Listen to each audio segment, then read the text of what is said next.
তাহলে 990 ইন্টু 60, এখানে যে আমরা গুণ করে পাবো সেটা পাবো মিটার। এই মিটারকে আমরা যদি 1000 দিয়ে ভাগ করি তাহলে মিটারটা কিমিতে কনভার্ট হয়ে যাবে। গাইডেন্স সাপোর্ট ম্যাথ এডুকেশন ক্লাসে নবম শ্রেণীর সমস্ত ছাত্রছাত্রীদের স্বাগত জানিয়ে শুরু করছি আজকের অঙ্কের ক্লাস। আজকের ক্লাসে আমি তোমাদের শেখাবো কোষে দেখি 16 বৃত্তের পরিধি। এখানে 3-এর দাগের অঙ্কটা একটা ইম্পর্টেন্ট অঙ্ক। এই অঙ্কটাই আজকের ক্লাসে আমি তোমাদের শেখাবো। অঙ্কটা ভালো করে বুঝে নাও। এখানে দেখো কোষে দেখি 16 3-এর দাগের অঙ্ক আছে। একটি ট্রেনের চাকার ব্যাসার্ধের দৈর্ঘ্য 0.35 মিটার। 1 মিনিটে চাকাটি 450 বার ঘুরলে ট্রেনটির গতিবেগ ঘন্টায় কত কিমি হিসাব করে লিখি। তাহলে আজকের ক্লাসে কোষে দেখি 16 3-এর দাগের অঙ্কে আমাদের দেওয়া আছে যে চাকার ব্যাসার্ধ, এই ব্যাসার্ধকে আমরা আর ধরি। ব্যাসার্ধ কত দেওয়া আছে না 0.35 মিটার।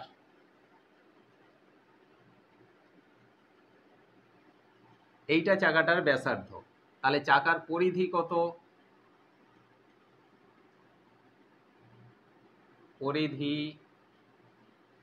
পরিধি সূত্র হলো 2πr সমান 2 তো থেকে গেল, পাই বলতে 22/7 ইন্টু আর এর মান এখানে আমাদের দেওয়া আছে 0.35। তাহলে 0.35। দেখো এই নিচে 7 আর 0.35, তাহলে এটা কাটলে 0.5, 5 7 35। তাহলে আমাদের ওপরে থাকলো 2 গুণ 22 গুণ 0.5। এই পুরোটা যদি আমরা গুণ করি আমরা এখানে পাবো 2.2। পরিধির একক কি না মিটার। তাহলে 2.2 মিটার এইটা চাকাটার পরিধি।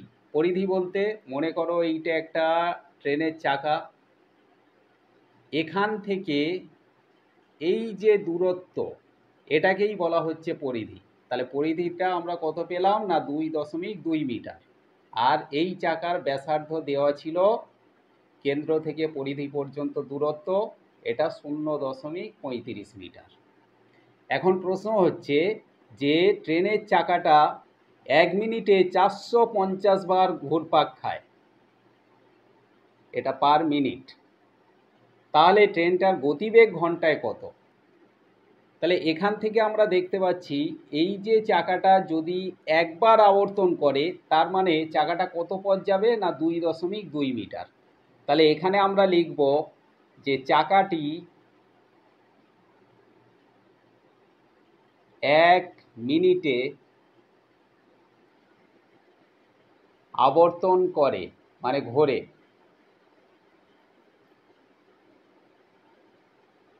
কতবার না 450 বার। তাহলে 450 বার আবর্তনে চাকাটা কত পথ যাবে না একবার আবর্তন করলে 2.2 মিটার পথ যায়। তাহলে 2.2 গুণ 450 বার, তাহলে 450 দিয়ে গুণ করলে এখানে আমরা পাবো 990 মিটার। তার মানে 450 বার আবর্তনে চাকাটি 990 মিটার পথ যাচ্ছে। এখন 450 বার মানে 1 মিনিট। তাহলে আমরা লিখতে পারি 1 মিনিটে চাকাটি 990 মিটার পথ যায়।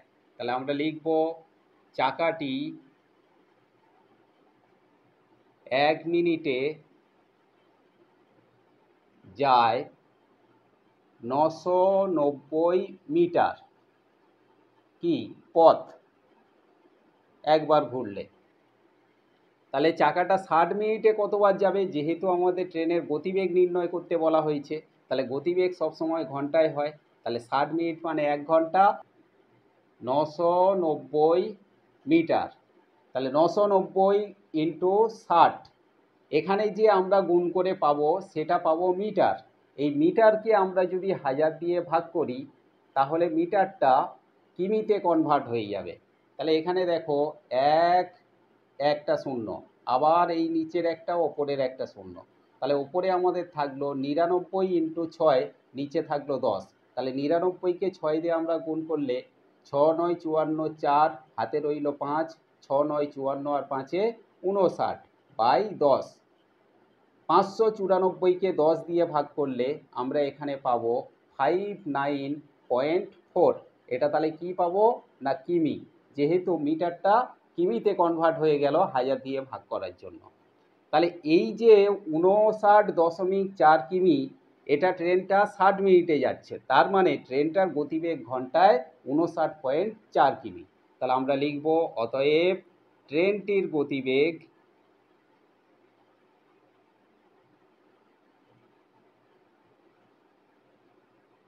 ঘন্টায়